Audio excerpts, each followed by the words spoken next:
എന്നെ ഇങ്ങോട്ട് കൊണ്ടുപോകണം സാർ. കൊല്ലരുത് സാർ, ഭ്രാന്തായിന്നാ തോന്നണ.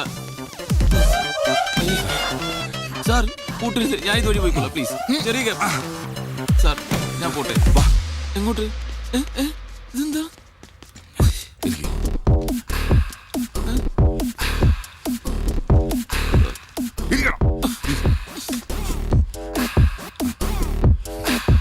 വെൽക്കം ടു ഹലോ നമസ്തേ.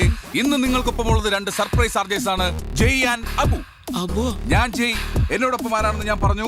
ആരാണ്? അബു. അബു. അപ്പൊ നമ്മൾ തകർക്കല്ലേ? എന്തിനാ തകർക്കണത്? തകർക്കല്ല, പൊളിക്കല്ലേ? പൊളിക്കെന്തിനാന്ന്? പൊളിക്കാം, നമുക്ക് ഇടിവെട്ടാക്കാന്ന്. എനിക്ക് പേടിയാണ് സാർ. ഈ അബുവിന്റെ കാര്യം എങ്ങനെയാണ്? എന്ത് പറഞ്ഞാലും പേടിയാവുന്നു എന്ന് പറഞ്ഞുകൊണ്ടേയിരിക്കും. എന്റെ അബു, ഈ ലോകത്ത് നമുക്ക് വേണ്ടത് ധൈര്യമാണ്, ധൈര്യം. ഈ ധൈര്യം വെച്ചോണ്ട് നമ്മള് റെയിൽവേ ട്രാക്കിന്റെ ഫ്രണ്ടിൽ പോയിരുന്ന ട്രെയിൻ വന്നാ ചത്തോലേ? പോവില്ലേ? ഈ അബുവിന്റെ ഒരു കാര്യം. ഇനി ഹലോ നമസ്തേയിൽ ഒരുപാട് വിശേഷങ്ങൾ കേൾക്കാനുണ്ട്. ഒരു പാട്ട് കേട്ടതിന് ശേഷം നമുക്ക് മടങ്ങി വരാം. ഇവിടെ മനുഷ്യന്റെ ജീവൻ മരണ പോരാട്ടം നടക്കുക, അവിടെ തമാശ കളിക്കണം. ഇനി പേടിയാണ് ടെൻഷനാണെന്ന് പറഞ്ഞാണ്ടല്ലോ, നിനക്ക് തോന്നുന്നു പറഞ്ഞാൽ മതി. എടാ, വിചാരിച്ചാൽ നടക്കാത്തൊരു കാര്യമില്ല. നിനക്ക് സാലറി കൂട്ടി വേണം. എനിക്കുള്ള സാലറി ഇപ്പൊ തന്നാ മതി. വേഗം ഇരുന്നോ, ഇന്ന് തന്നെ ഒരു സാലറി തരും. തരുമോ? ഓക്കെ, ഇരിക്കും. പറ്റിക്കരുതട്ടാ. പാട്ട് തീരാൻ പോകുന്നു. വെൽക്കം ബാക്ക് ടു ഹലോ നമസ്തേ. നമസ്തേ. ഹലോ, ഞാൻ അബു. കുറച്ച് നേരമായിട്ട് ചെയ്യുമ്പച്ചാ നിങ്ങൾ വെറുപ്പിച്ചോണ്ടിരിക്കണേന്ന് എനിക്ക് മനസ്സിലായി. ഞങ്ങൾ ഇങ്ങനെ തന്നെ തുടങ്ങാന്നൊരു അഭിപ്രായം ആദ്യം പറഞ്ഞത് ഞാനാണ് ജയ്മച്ചാനോട്. പക്ഷെ വളരെ സന്തോഷമുണ്ട് അല്ലേ, ഒന്നും പറയാൻ കിട്ടണില്ല. ഇവിടെ ഞാൻ ആദ്യം ചായയിട്ട് അല്ല ഇന്റർവ്യൂവിന് വരാൻ നേരത്ത്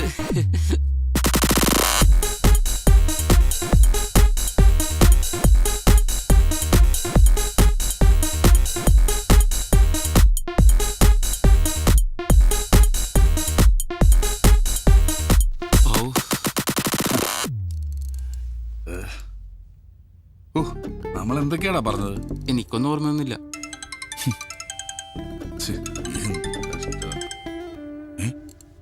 സാർ,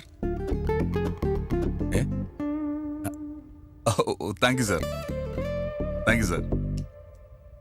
ഓക്കെ, സ്പോൺസറാ, പരിപാടി കുഴപ്പമില്ലെന്ന്. നമുക്കിതങ്ങ് കണ്ടിന്യൂ ചെയ്താലോ? നാട്ടുകാരെന്ത് ചെയ്യപ്പോ? അവരിത് ഇതാക്കുന്നാണ് വിചാരം.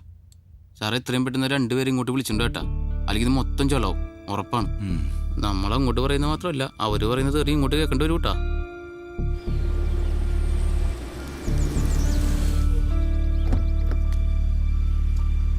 സഖാക്കളെ, പാർട്ടി സമരങ്ങളൊന്നും ഏറ്റെടുക്കില്ല, നാട്ടുകാരുടെ ഇടയിൽ ഒരു പരാതി ഉണ്ട്. ഹലോ, ഞാനിപ്പോ ഇത് ആരോടാ പറയുന്നേ? ഇതന്നെ 24 മണിക്കൂർ ഇതിന്റെ മോളിൽ ഇങ്ങനെ വരച്ചെടുക്കുക. ഞാൻ ഒരു കാര്യം ചെയ്യാം, പാർട്ടി തീരുമാനങ്ങളൊക്കെ വാട്സപ്പിലിടാം. എന്തേ?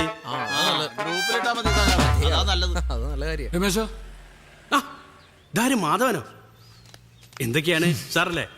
ഇതിന്റെ ഇന്റിമേറ്റ് ഫ്രണ്ട് മാധവൻ, നമ്മളെ മഹാരാജശ്രീ ആർട്സ് ക്ലബ്ബ് സെക്രട്ടറി 2 കൊല്ലം. പിന്നെ പരിപാടിക്കും കേക്കല്ലേ. ഹലോ നമസ്തേ, ഗംഭീരാവുണ്ട്. എന്തേ ഇവിടെ? അപ്പം പ്ലാവാണ് പ്രശ്നം. ഇങ്ങനത്തെ ചെറിയ പ്രശ്നങ്ങളൊന്നും പാർട്ടി ഏറ്റെടുക്കില്ല. കയ്യും കാലും വെട്ടിക്കാണുമ്പോ ഇന്ന് തന്നെ വെട്ടാണ്ട പറയും. ഒരു കയ്യും കാലും വെട്ടണ്ട. എന്റെ പ്രശ്നം പ്ലാവാണ്. ഞാൻ കുറെ നാൾ നടന്നാണ് പാർട്ടി എന്നെ സഹായിക്കണം. എന്നായി ഒന്ന് കേട്ടോ, പാർട്ടി ഇടപെട്ട് കഴിഞ്ഞ് ഏറ്റെടുത്ത പ്രശ്നങ്ങളും സമരങ്ങളൊക്കെ തോൽക്കുണ്ടെന്ന് ചെറിയൊരു ആരോപണം ഉണ്ട് പുറത്ത്. അത് ശരിയാണ്. എന്നാ കേട്ടോ, കൊമ്പല്ല പ്ലാവ് എന്ന് വെട്ടിക്കാം നമുക്ക്. പിന്നെ സംസ്ഥാന സമ്മേളനമൊക്കെയാണ് വരുന്നത്, നമുക്ക് ചെറിയൊരു സംഭാവന വേണ്ടി വരും. ഒരു 1000 രൂപ ഞാൻ ഇപ്പൊ തന്നെ വന്നേക്കാം. അതിന്റെ കൂടുതൽ പൂജ കൂടി കൂട്ടിക്കോ. 10,000 രൂപ? അല്ല, അത് അഡ്വാൻസ്. പിന്നെ പ്ലാവ് മുറിച്ച് കഴിഞ്ഞിട്ട് ബാക്കി റെഡിയാക്ക. ധൈര്യമായിട്ട് നിന്നോ, പാർട്ടി അല്ലേ പറയുന്നേ.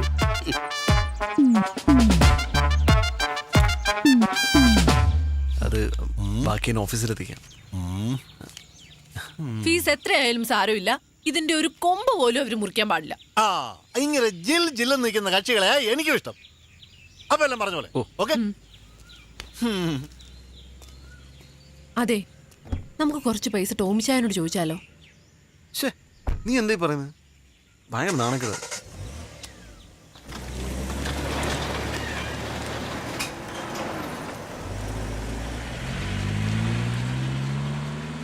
ഓക്കെ,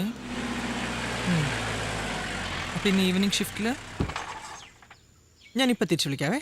ഒരു സെക്കൻഡ്. ബൈ. സഖാവേ, ഇവിടെയാണോ വീട്?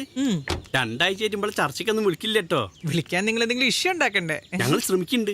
ഓഹോ, ആ എന്താ ഇവിടെ ഇവിടെ ഒരു ഇഷ്യൂ തീർക്കാണ്ട്. രമേശ ഇഷ്യൂ? ഇവിടെ ഇതാണല്ലോ ഇപ്പം ഇവിടെ സാധനം.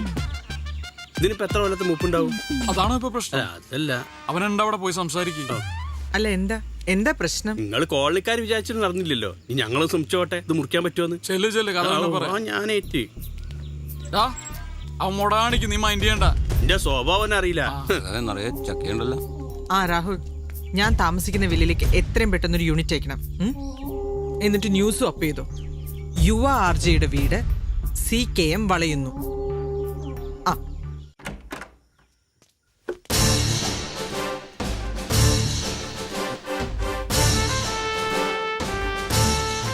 CKM ജില്ലാ കമ്മിറ്റിന്ന് സെക്രട്ടറിയാണ് രമേശൻ. കേട്ടുണ്ടാവും. തനിക്കെന്താ കാര്യം? ആ മുറ്റത്തിക്കിനെ പ്ലാവൊന്ന് മുറിക്കണം. പറ്റെങ്കിൽ ഇന്ന് തന്നെ ആയിക്കോട്ടെ. പാർട്ടിയോട് കളിക്കണ സൂക്ഷിച്ചു വേണം.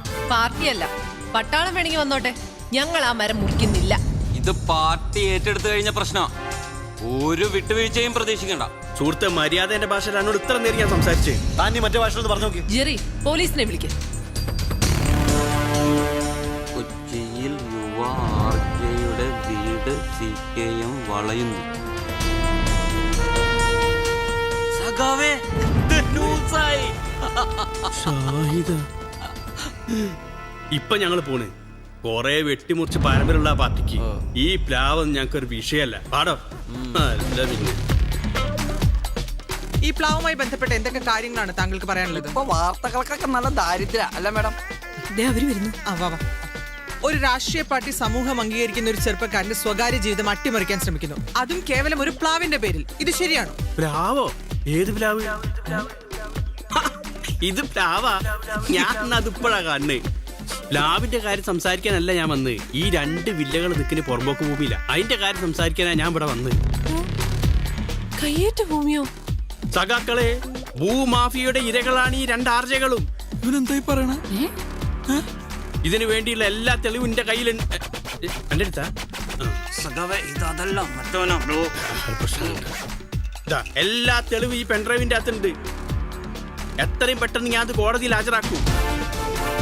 സത്യം ന്യൂസ് പുറത്തുവിടുന്നു. നഗരത്തിൽ വീണ്ടും ഭൂമാഫിയുടെ കയ്യേറ്റം. CKM കയ്യേറ്റ വിരുദ്ധ സമരത്തിലേക്ക്. അല്ല സഖാവേ, നമ്മള് തിരിച്ചു പോവുകയാണോ? അപ്പൊ പ്ലാവ് എടോ, പ്രത്യയശാസ്ത്രപരമായ പിന്മാറ്റം ചില യുദ്ധത്തിന് അനിവാര്യമാണ്.